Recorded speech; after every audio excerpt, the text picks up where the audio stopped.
Donc, on vient de finir les 3 jours de négociations avec la médiation de la mission de la CEDEAO. Donc, on les a rencontrés depuis le premier jour jusqu'à aujourd'hui. Les points discutés sont les suivants. Le premier point, à leur arrivée, avant toute discussion, la délégation a demandé à voir M. Ibrahim Boubacar Keïta pour voir dans quelles conditions c'est sécurisé, son état de santé et d'autres informations. De façon spontanée, on a accédé à leur requête, on s'est transporté sur le lieu de sécurisation, on a vu M. Ibrahim Boubacar Keïta et on les a laissés s'entretenir entre eux. Et M. Ibrahim Boubacar Keïta a dit clairement qu'il a démissionné sans contrainte et qu'il a compris que c'est en gros l'aspiration du peuple qui soit parti. Il dit qu'il est même soulagé d'avoir fait ça et qu'en plus il remercie les militaires qui sont venus de sécuriser parce que les militaires ont fait en sorte qu'ils ne soient pas violencés par la population qui était excitée contre lui. Il y a aussi une partie des jeunes militaires qui étaient excités. Il remercie les militaires qui sont venus pour les sécuriser. Il a dit clairement qu'il n'a aucune intention de revenir encore au pouvoir parce que la médiation lui a demandé clairement est-ce qu'il a des intentions de revenir au pouvoir. Il a dit non, pour lui c'est fini, il ne veut plus jamais revenir au pouvoir. Il a démissionné de façon volontaire, sans pression. Ensuite, la CEDEAO a dit que comme ils ont constaté cet état de fait, on peut commencer les discussions proprement dit. L'autre point de discussion, c'était de demander que les conditions de sécurisation de M. Ibrahim Boubacar Keïta soient allégées et qu'il soit autorisé à aller se soigner parce qu'il doit faire des contrôles médicaux. Donc ce point de discussion a été accepté. Donc il peut être sécurisé dans un endroit de son choix et il pourra aller se soigner et revenir quand il veut. La CEDEAO a garanti son retour en cas de besoin, donc ça ne fait pas l'objet d'un problème. Le troisième point, c'est les conditions de sécurisation des autres qui sont à notre disposition pour des problèmes de sécurité. On a dit que l'état actuel de la situation nécessite qu'il soit sécurisé.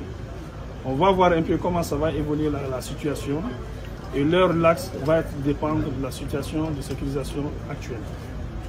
En ce qui concerne la transition proprement dite, on a eu des échanges par rapport à la transition, à l'équipe de transition, au président de transition, au gouvernement.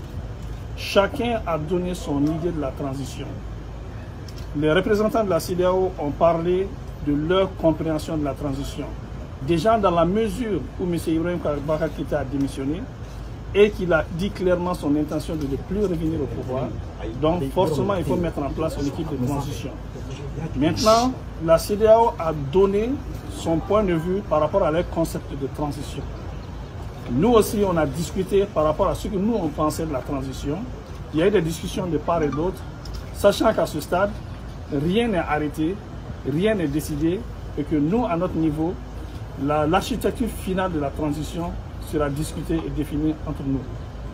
On a exigé, au regard des efforts qui ont été faits, qu'ils voient aussi comment lever les sanctions.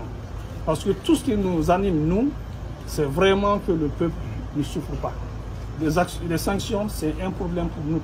C'est le peuple qui va beaucoup plus souffrir pour les sanctions. Et voilà pourquoi on a essayé de faire des compromis. Parce que si on ne fait pas de compromis, les sanctions ne seront pas levées. Et les sanctions, ce n'est bon pour personne. Et c'est surtout le peuple qui va souffrir. Déjà, sanction ou pas sanction, la majeure partie de la population malienne est en train de souffrir. Sanction ou pas sanction. Et les sanctions vont venir aggraver ça.